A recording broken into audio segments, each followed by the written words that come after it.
तारीख थी 12 फरवरी 1982। हांगकांग के अंदर एक शहर में काम चला हुआ था एक रिवर के ऊपर, यानी कि उस रिवर में, उस नदी के अंदर एक पुल बनाया जा रहा था।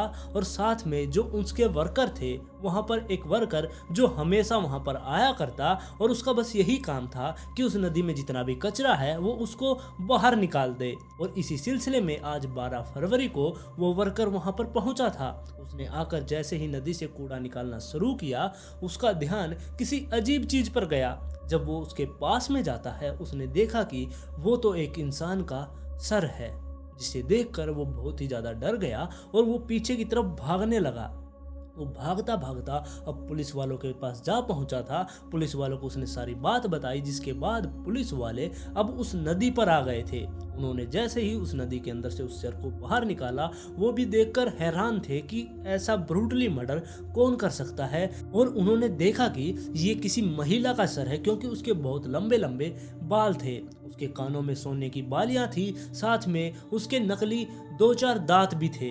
इससे समझ चुके थे पुलिस वाले कि ये एक महिला का सर है, लेकिन बाकी का शरीर उसका कहां पर है, अब पुलिस वालों के लिए ये बड़ा सवाल था। और उस महिला की शक्ल तो बिल्कुल भी पहचान में नहीं आ रही थी, क्योंकि काफी टाइम से वो सर इस पानी के अंदर डूबा हुआ था, जिसकी वजह से उसके सर पर स्वेलिंग आ चुकी थी और उसका चेहरा बिल्कुल भी पहचान में नहीं आ रहा था। अब पुलिस वालों ने आसपास के इलाकों में छानबीन स्टार्ट कर दी और 4 दिन के अंदर अंदर पुलिस वालों को वहां से उसका धड़ भी मिल गया, जो कि एक पीले बैग के अंदर बंद करके वहां पर रखा गया था। और जब उसके शरीर को चेक किया गया, उसे फोरेंसिक टीम ने जब चेक किया, तब पुलिस वालों को पता चला कि उस लड़की के, यानी कि वो जो महिला थी जिसकी मौत हो गई, उसके हाथ पर एक दिल का टैटू बना हुआ था।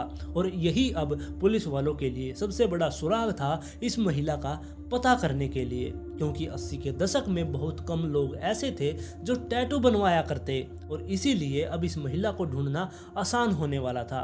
पुलिस वालों ने उस टैटू की फोटो खींची और उसे अब सब जगह पब्लिश कर दिया।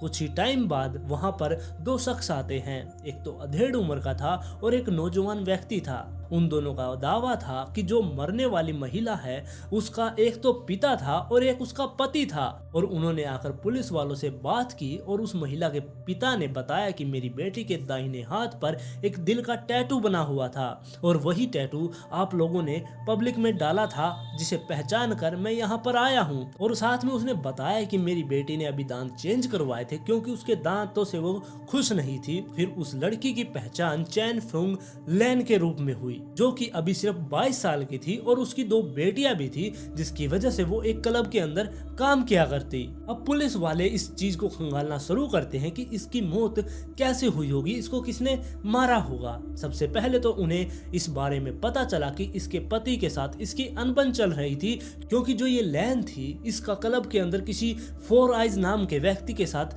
चक्कर चल रहा था। और उसने लैन से कहा था कि तुम अपने पति को छोड़ दो और मेरे साथ आकर रहने लगो। और इस बात के बारे में इसके पति को पता चल गया था और वो इस बात से बहुत ज्यादा गुस्सा था और वो 4 आइज से मिलने के लिए उस क्लब के अंदर भी गया था। और यही सोचकर कि इसने ही अपनी पत्नी का मर्डर किया होगा, तब पुलिस वालों ने उससे पूछताछ की, लेकिन उसके पास अपना अच्छा खासा बहाना तैयार था, जिसकी वजह से पुलिस वालों ने उसे छोड़ना पड़ा। तब पुलिस वालों ने सोचा कि शायद हो सकता है 4 आइज ने उसका कत्ल किया होगा, लेकिन जब उससे पूछताछ की गई उसे भी ऐसे ही छोड़ दिया गया। अब फिर पुलिस वालों को ये भी पता चला कि ये इससे पहले जिस नाइट क्लब के अंदर ये काम करती है, इससे पहले ये किसी और नाइट क्लब में काम किया करती और वहां पर इसने उनसे $500 उधारे लिए थे और इसी वजह से शायद इसका कत्ल कर दिया गया होगा। लेकिन पुलिस वालों को कोई भी इसके खिलाफ सबूत नहीं मिलता, जिसकी वजह से अब पुलिस के हाथ बिल्कुल खाली थे। उन्हें पता नहीं चल रहा था कि इसके मर्डर के पीछे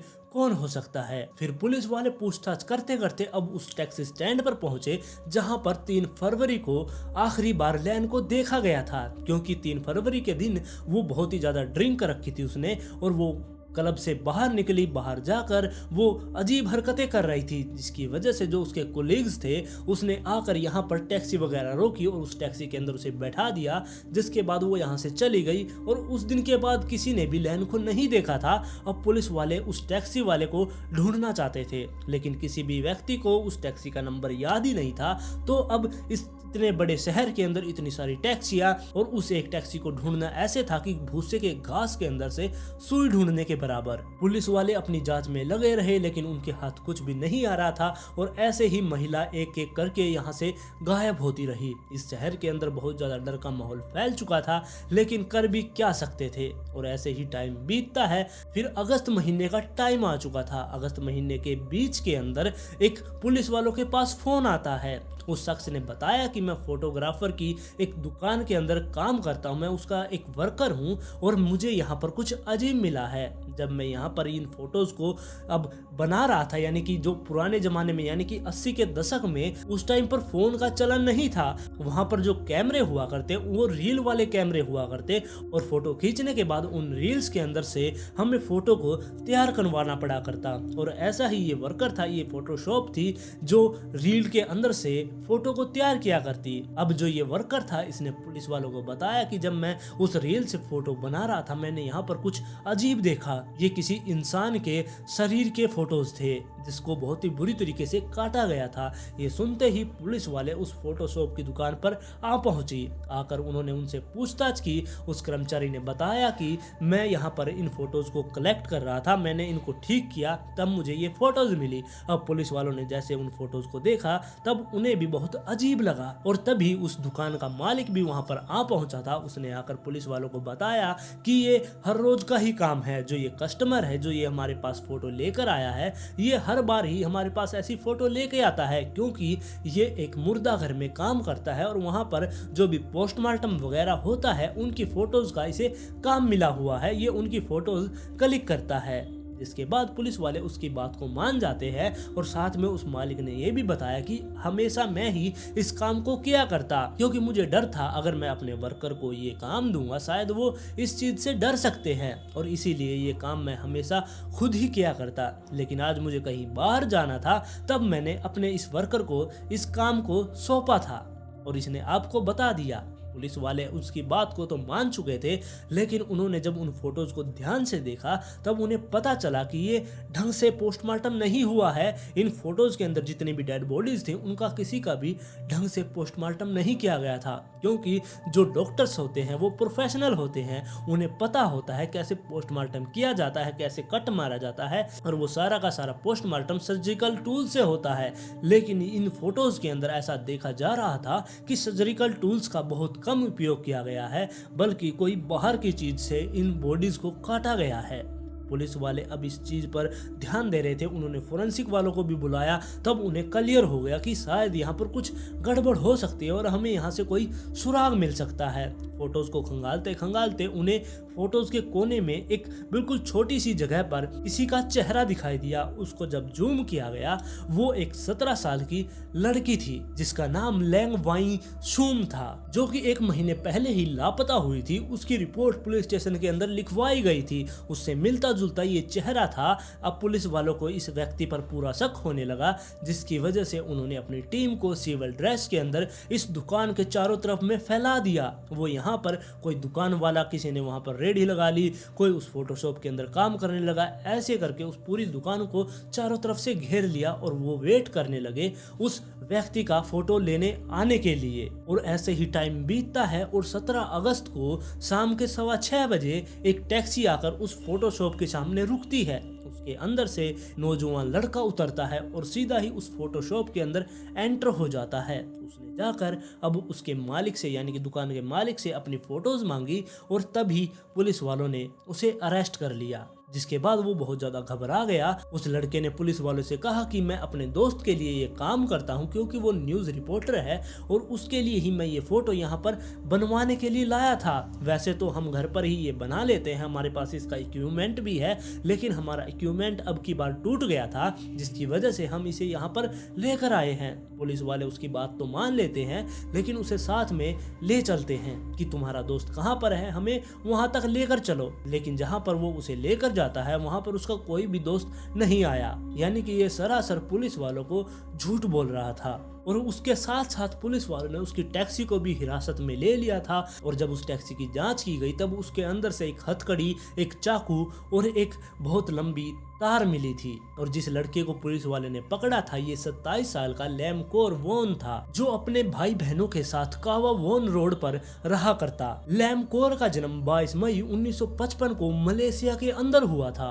और लैमकोर के पिता की 3 पत्नियां थी और उसके 10 बच्चे थे, जो कि सबसे बड़ी पत्नी का ये लैमकोर बेटा था, जो कि सबसे बड़ा था। बचपन से ही इसने अपने पिता से बहुत ज्यादा टॉर्चर सहन किया है, क्योंकि इसके पिता इसको बिना बात के बहुत ज्यादा मारा करते। कई बार तो इसे इतना पीटा जाया करता कि ये बेहोश भी हो जाया करता। और इसने कई बार ये भी देखा कि इसके पिता इसकी माँ को भी बहुत बुरी तरीके से पीटा करते, जिसकी वजह से इस सारी चीजों का इम्पैक्ट इसके दिमाग पर पड़ा और इसका दिमागी संतुलन हिल चुका था। और धीरे धीरे इसने सबसे बोलना चालना बंद कर दिया। ये अकेला रहना पसंद करने लगा। ये किसी से बात नहीं किया करता, बस गुमसुम बैठा रहा करता।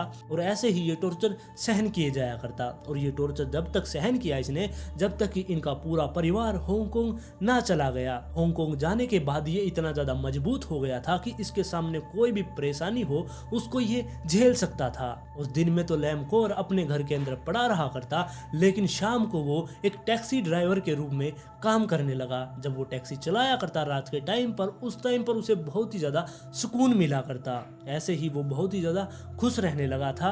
और ऐसे ही टाइम बीतने लगा था। 1970 के दशक में अब जब ये अपने माता पिता के साथ रहा करता, वहीं पर इसने बहुत ज्यादा गंदी यानी कि अडल्ट्स मैगजीन को पढ़ना शुरू कर दिया।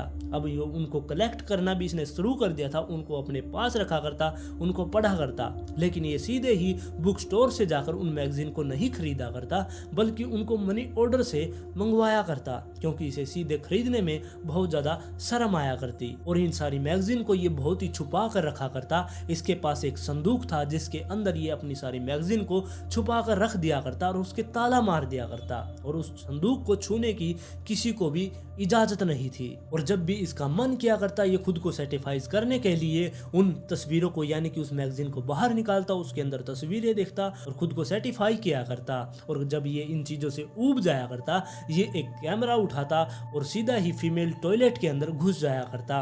और ऐसे ही 1973 में एक बार ये फीमेल टॉयलेट के अंदर घुस गया था। वहां पर जो एक महिला थी उसको चाकू की नोक पर ये सेक्सुअल अब्यूज करना चाहता था, लेकिन उसने इसका डटकर मुकाबला किया। बाद में इसे पुलिस वालों ने हिरासत में ले लिया, लेकिन जब इसे अदालत में पेश किया गया, इसका दिमागी संतुलन ठीक नहीं पाया गया, जिसकी वजह से इसे छोड़ दिया गया और इसे हॉस्पिटल में रखने की हिदायत दी।